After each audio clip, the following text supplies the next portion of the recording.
So, ayan guys, new vlog na naman guys. Nasa vlogmas 18 na tayo. And yan, hindi ko siya agad-agad na-upload dyan guys kasi super busy. Naglilinis-linis lang ako niyan guys and nag-aayos-ayos lang. So, yan.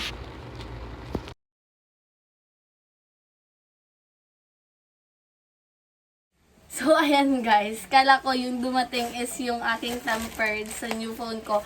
Which is, hindi naman pala siya yung dumating. So, yan. Ito yung dumating pala guys. Nag-order ako ng matcha powder and then ito ng turmeric. Kasi feeling ko yung turmeric is marami siyang benefits when it comes sa mga ubo-ubo and all sa ating bosses. Yun yung ano ko. Kaya itatry ko siya. Pero kapag na ano ko siya, na feel ko na masarap pala siya and gustuhan ko yung lasa, bibili ako ng malaki-laki. So yun, mga mini size pa lang yung in-order ko. And napaka-helpful daw nito and napakaraming benefits.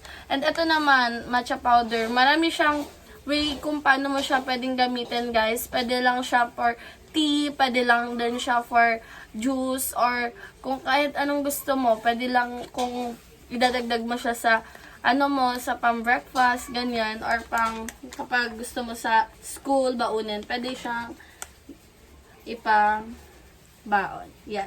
So, yun nga guys, kid ko kaunti pa lang din yung in-order ko kasi hindi ko pa kasi siya alam kung paano talaga siya gagamitin or gagawin. So, pag-aaralan ko muna and then kapag alam ko na kung paano is bibili ako ng malaki-laki kapag nagustuhan ko din yung lasa. So, yan lang naman guys. Bye!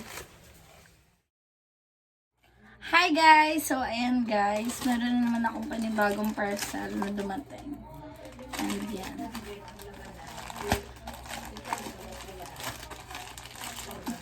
Paunti-unti siya guys dumating.